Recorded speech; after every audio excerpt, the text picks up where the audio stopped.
Hello student.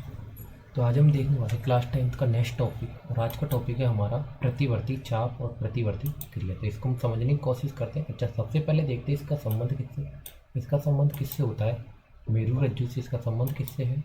Meru रज्जु से इसका संबंध है। तो चलिए इसको देखते हैं होता क्या है। देखिए, जर्नली अगर हम सीधी सीधी बात करें तो प्रतिवर्ती चाप या प्रतिवर्ती क्रिया का मेरू रज्जु का संबंध किससे ही, अगर हम सीधी सीधी बात करते हैं, ये होता है अचानक होने वाली क्रियाओं पे। अचानक होने वाली क्रिया, अचानक होने वाली क्रिया, तो वो उसका संबंध किससे है? मेरू रज्जु से। तो ये हम प्रक्रिया समझने की कोशिश करते हैं। देखिए होता क्या है।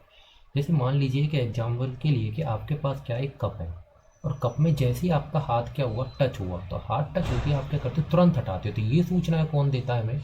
मेरू रज्जु देता है। अब देखो हो क्या रहा होगा, जैसे हम इसको थोड़ा और क्लियर करके समझते हैं। देखो होता क्या है जर्नली, देखिए यहाँ पर जैसे कि आपने क्या करा, कभी भी किसी भी गर्म चीज़ को टच कराया, आपके संग कोई भी ऐसी घटना हुई जो तुरंत घटना हो रही है, जैसे आप कोई बस वगैरह कोई व्हीकल आया और उसके सामने से तुरंत हट गए। तो एक एग्जाम्पल से समझते हैं। जैसे मान लीजिए ये क्या है, ये यहाँ पर एक कप है। क्या है यहाँ पर, देखिएगा यहाँ पर, यहाँ क्या है, एक हम मान लेते हैं ये क्या है, एक कप है, ठीक है। अब इस कप से क्या करा, जैसे आपने हाथ को टच करा, तो ये जो सूचनाएं किसको पहुंचेंगी, आगे जाएंगी। तो ये जो सूचनाओं को लेके जाता है, ये कौन सूचनाओं को लेके जा रहा है? संवेदी तंत्रिका कोशिका इनको क्या करेगी, सूचनाओं को लेके जाएगी। अब यहाँ पर क्या है, मेरू रज्जु है। क्या है? मेरू रज्जु है। मेरू रज्जु को क्या करेगी, ये सूचनाएं मिलेगी। मेरू रज्जु इन सूचनाओं को क्या कर देगा, समाकलन कर देगा। अच्छा, अब ये समाकलन तो कर दिया, लेकिन आपको हाथ भी तो हटाना, तो हाथ हटाने के लिए सूचनाएं दोबारा जानी चाहिए यहाँ पर।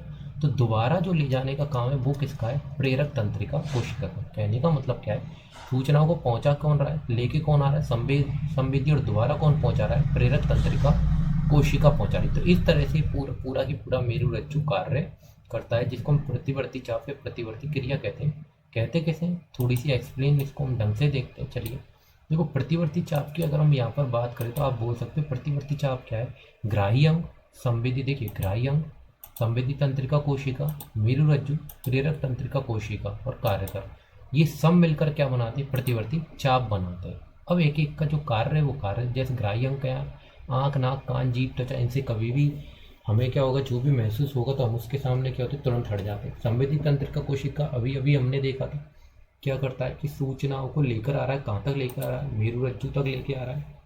मेरू रज्जु क्या कर रहा है, इन सूचनाओं का समाकलन कर रहा है।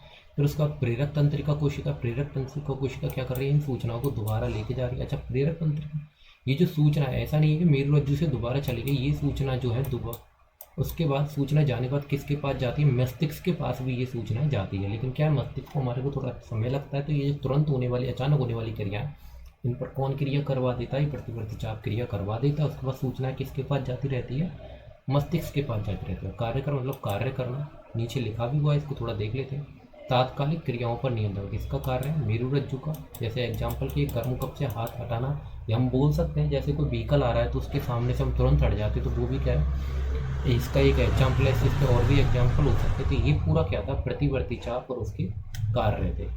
उम्मीद करता हूँ समझ में आया होगा। धन्यवाद।